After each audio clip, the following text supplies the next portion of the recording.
You got that 2-1 possibility with the energy Norway have. I'm gonna highly doubt that one even. So at the end of the day, this one is one where, if anything, I would go for the goal scorers, which are Haaland for Norway and at least one goal for Vinny Jr. That's what I would say. Sure, Neymar, is this gonna be Neymar's match, right? But I think in a match like this, bringing on Neymar, if he starts, that's a fine. But if he comes on, I think Brazil are in trouble. So if he starts, it's a different story because he can be taken off. But once he gets substituted in, and if Ancelotti does substitute him in, I don't know, could go all the way to not being so great at the end of the day. And that's what people don't understand about Neymar is he'll get his time in this World Cup. Will it be today's match? Brazil getting the 80th win, Neymar getting the 80th goal.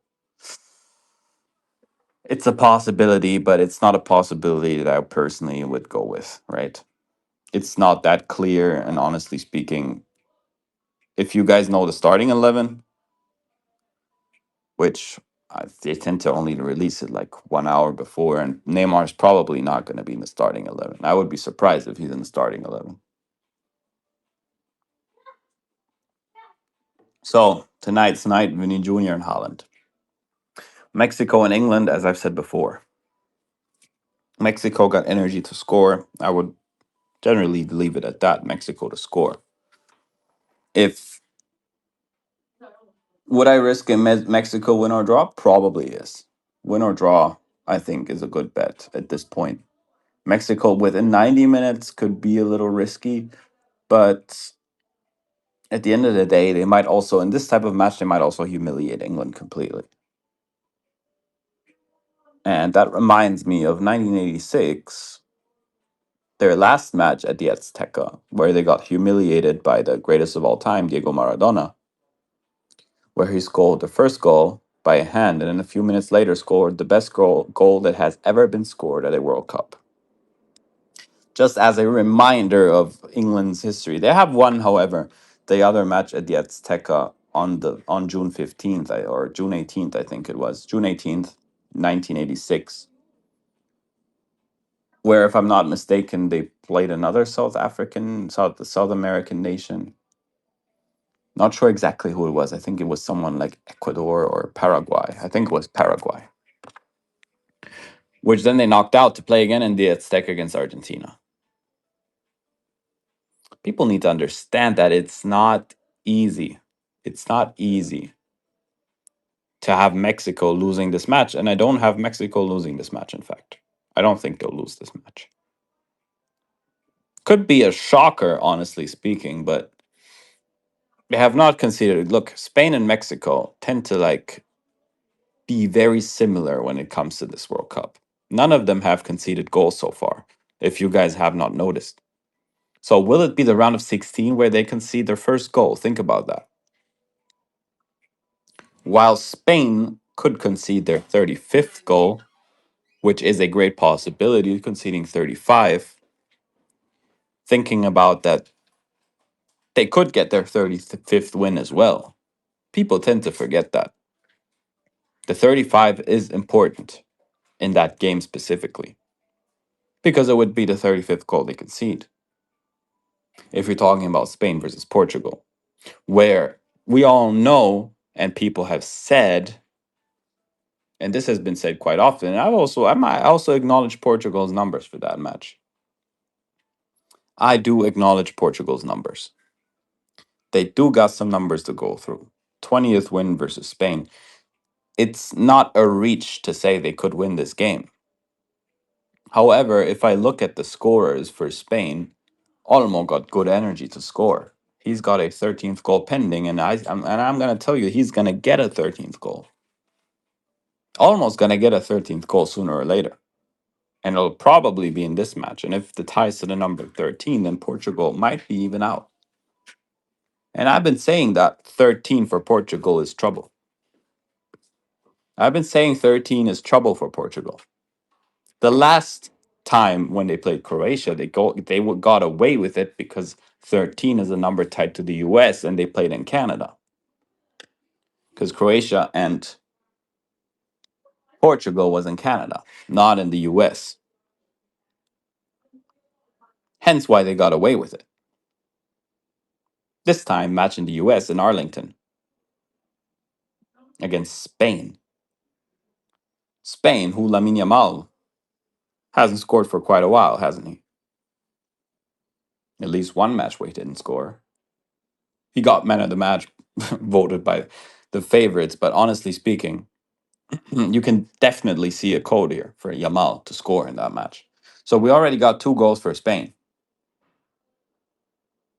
Like, is history going to repeat itself? Portugal scoring 3 goals against Spain? Let's be honest here, guys. Portugal need 3 goals, or at least 2, to go past Spain. And I've been saying this. And this is the thing people tend to neglect with all the good codes. Like Croatia had a really solid code against Portugal last time, and that didn't hit.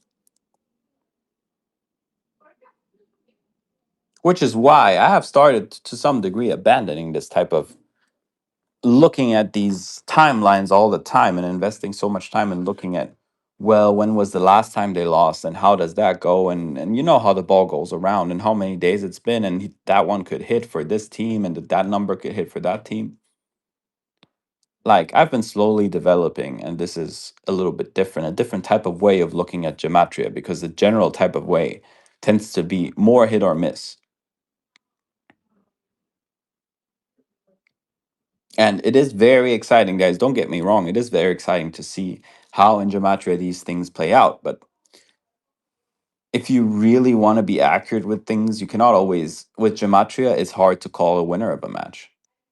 But with the technique I use, it's easier to call to put a tops on the goals they're going to score. Right. So I know Portugal to some degree can score 1 goal, but it's them scoring 2 or 3 goals against Spain for me is very unlikely in this match. Very unlikely.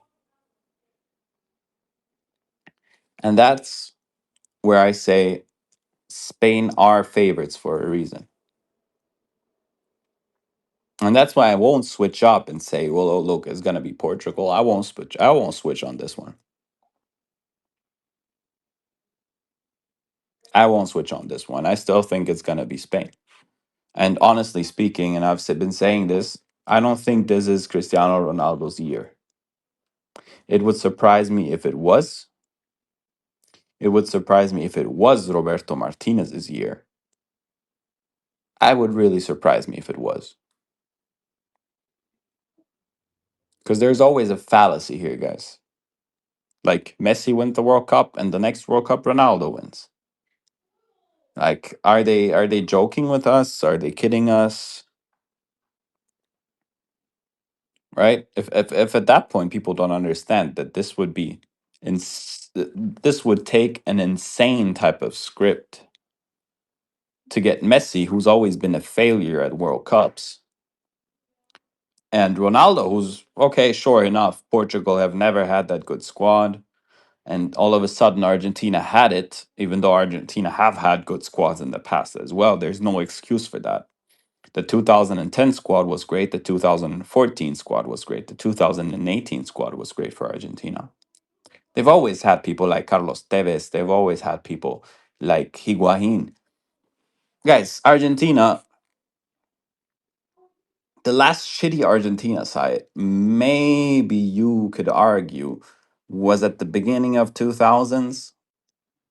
But before that, it was clearly the Maradona side, which were really the only player in '86, which the World Cup they won was really.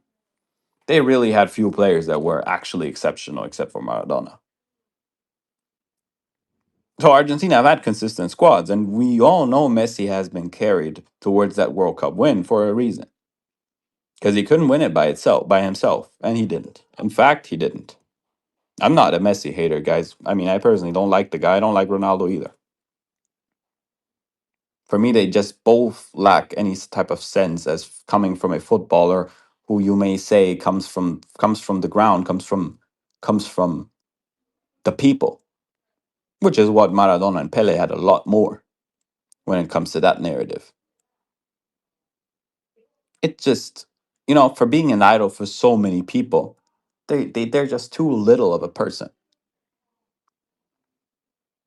And football and FIFA has been a little bit desperate recently, and they are hella desperate because they know that the current players are they're shit. So they have to bring up people like Messi and Ronaldo again to play a World Cup so they can get a few goals and get a few stats.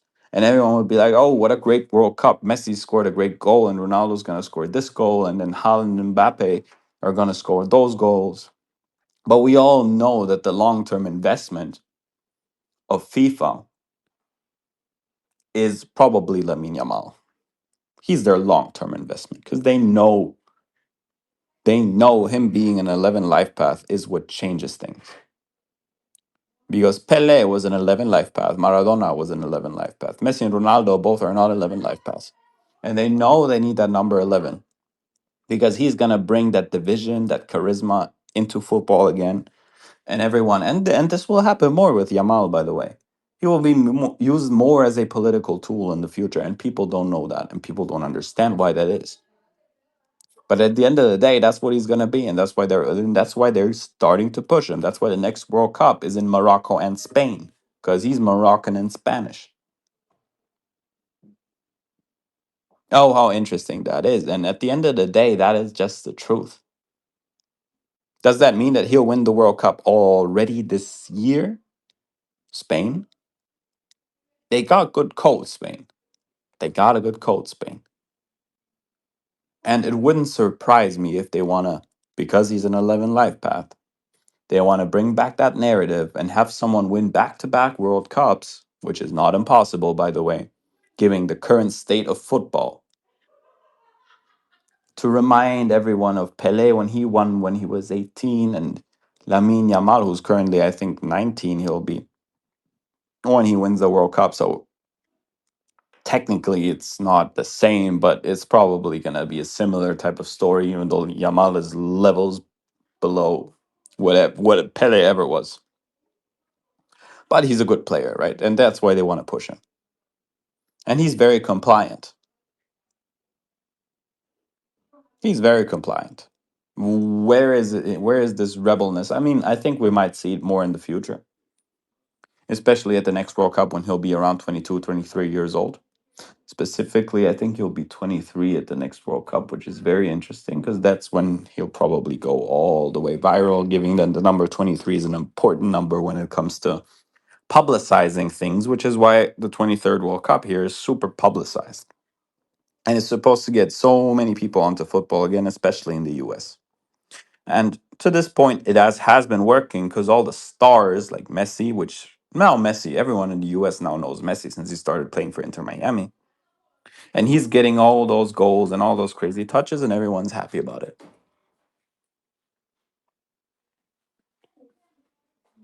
So, does that mean Portugal are going to win the World Cup? Does that mean Argentina are not probably not winning it again? Because they're on 23 World Cups. I doubt that they'll win a 24th. I doubt that Messi goes back to back in World Cups. As I've said it before, probably that should that semifinal actually be against Brazil, then Brazil will knock out Argentina. After quite a few times, because Argentina have been consistently beating Brazil. I think the last four head-to-head matches they've had, Argentina beat Brazil, and it's probably gonna come to an end to that. Now, that would technically require Brazil to go through tonight, which they would need so much luck. It's crazy. For Brazil to go through tonight, they would need a savior. Maybe it's Vinny Jr., because honestly speaking, I think if Brazil make it through this one, Vinny Jr. has the potential to become the World Cup top scorer. He really does have the potential. And they need a really good Brazilian player again anymore because Neymar has not been turning up at all, as we know. And honestly speaking, I don't know if I'm revealing too much to this, but Neymar got he got some Roberto Baggio vibes, you know. Even though Baggio was better than Neymar, but the narrative 1994 Baggio missing that penalty, right? What if we see a replay of that in the final? Only that it's Ore Neymar that shoots the ball high. I mean, I'm just saying, guys. I'm just saying, what if it's Neymar who shoots the ball high in the World Cup final?